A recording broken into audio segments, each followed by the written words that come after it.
नमः सिद्धेभ्यः। ओम नमः सिद्धेभ्यः। ओम नमः सिद्धेभ्यः। अहिंसा परमो धर्म की। आचार्य गुरुवर श्री कुंद कुंद भगवान की। आचार्य गुरुवर श्री ज्ञान सागर मुनि महाराज की।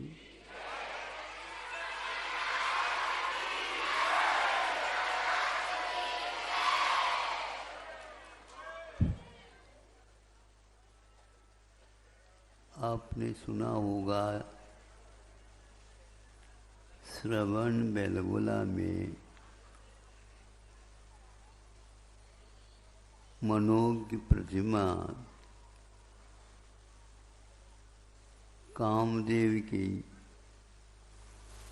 जो आदिम कामदेव माने जाते हैं, उनकी प्रतिमा बनी थी और उसके अभिषेक का वहाँ पर बहुत सारी जनता एकत्रित हुई थी।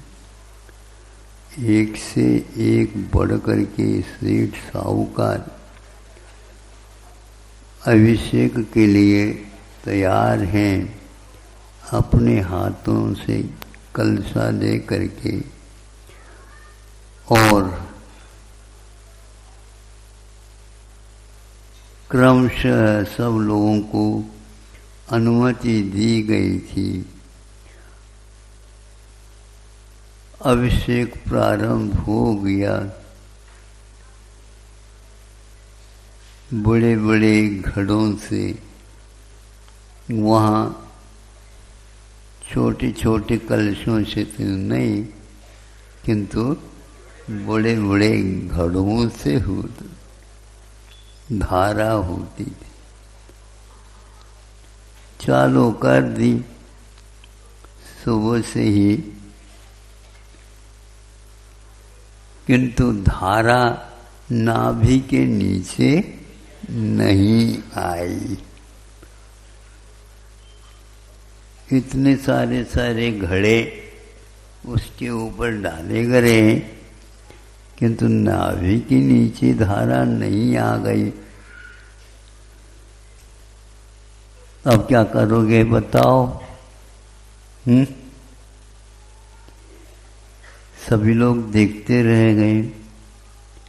पूरा पानी जो संग्रह लाया गया था डाल दिया गया। किसी ने,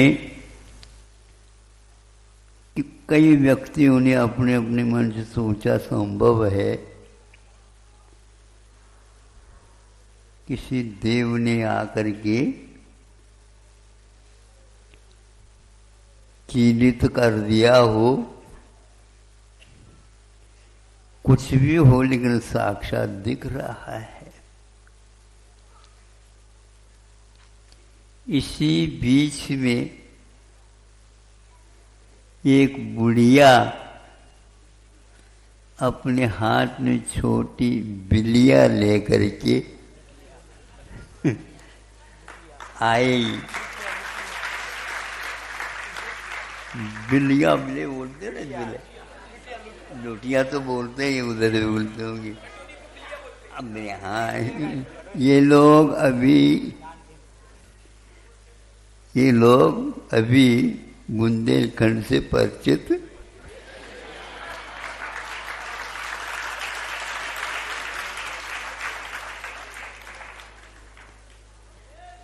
तो सभी लोगों ने कहा बुढ़िया को, दादी दादी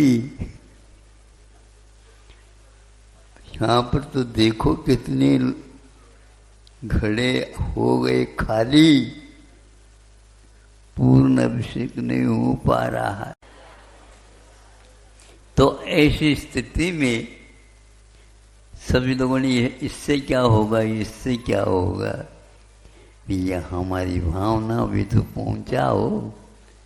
तो एक को करुणा आई, उन्होंने कहा हाँ ठीक है दादी ठहरो, ले ली और उसको ऊपर पहुंचा दी। अब वह दादी देख रही है कि हमारा क्रम कब आता है।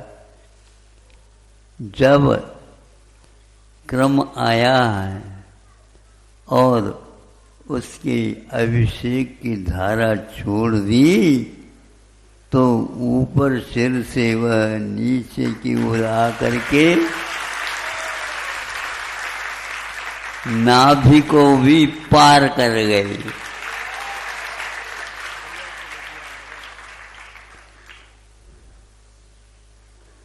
भावों के उत्सेद हाइट बंधुओं बहुत हो सकती है, बहुत हो सकती है।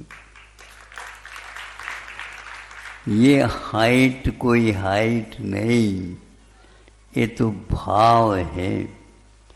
भावना भावना सुनिए, ऐसे कवियों ने कहा है। भावना भव को नाश करने की क्षमता रखती है। इसलिए आप लोग बार बार बोलियां चढ़ नहीं पा रही थी। मैं सोच रहा था चढ़ती एक और दो कदम नीचे और उतरती हो रही है बाहर। और हमें भी कहा कि महाराज आप भी चलो। मैंने कहा भैया हम तो आऊंगे तो सही, लेकिन आपकी बात नहीं कहेंगे, हम तो उस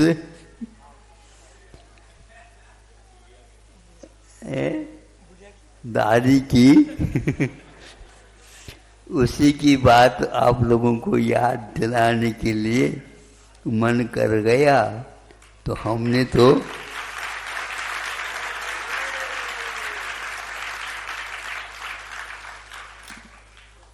मोक्ष मार्ग में यदि व्यवधान उपस्थित करता है तो ये मान है।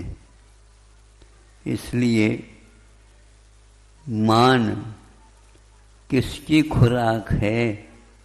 तो मन की खुराक है। 5 इंद्रियों में सबकी भिन्न भिन्न विषय है, किंतु मन का विषय मान है। और मनुष्य मान के कारण ही आज तक उस मोक्ष मार्ग को पार नहीं कर पाया। ध्यान रखो, जिसके ऊपर कलशाभिषेक हुआ उनके जीवन में भी वही मान था, और भरत को तो जीत सका, लेकिन क्या अपने भीतर जो मान बैठा है, क्रोध मान माया लोभ, अनंतानुमति चली गई, अप्रत्यज्ञान चलेगी, प्रत्यज्ञान चलेगी, लेकिन समझन जो दीपक जल रहा है वह भी अभी कायम है। उसके लिए 1 वर्ष तक आहार बिना लिए खड़े हो गए, किंतु केवल ज्ञान प्राप्त नहीं हुआ। बंधुओं, अंतर मुहूर्त में उत्पन्न होता, लेकिन वह अंतर ज्ञान के बिना नहीं उत्पन्न होता है। ऐसे वह युग के आदि में कामदेव हुए और उनका सर्वप्रथम मोक्ष मार्ग में इस युग के ऋषभनाथ भगवान को भी जो केवल ज्ञान प्राप्त हो गए, लेकिन तीर्थंकर भी है, किंतु उनको सर्वप्रथम वह युग के आदि में मुक्ति नहीं मिली, किंतु बाहुबली को वह मुक्ति सर्वप्रथम वरण कर गए। तीर्थंकरों की अपेक्षा से कह रहा हूँ। 1-2 बालक और भी थे, उनको भी नमी हाँ तो उनको हुआ है, लेकिन 63 सदा का महापुरुषों में यदि प्रथम हुआ तो बाहुबली भगवान, उनको बार बार नमस्कार करता हूँ और प्रभु से प्रार्थना करता हूँ उस मान को जीतने के लिए हमारे लिए शक्ति दे दो, ताकि हम उसको भी पार कर लें, ताकि अनंत काल के लिए वह मान हमें देखता रह जाए, और सीखना हो तो सीख ले। वो मान कभी सीखता नहीं, सिखाता वह अपने आप को मजबूत बनाना चाहता है, लेकिन जब तक नतमस्तक नहीं होगे तो वह बाहुबली को भी नमस्तु नहीं कर पाती। वह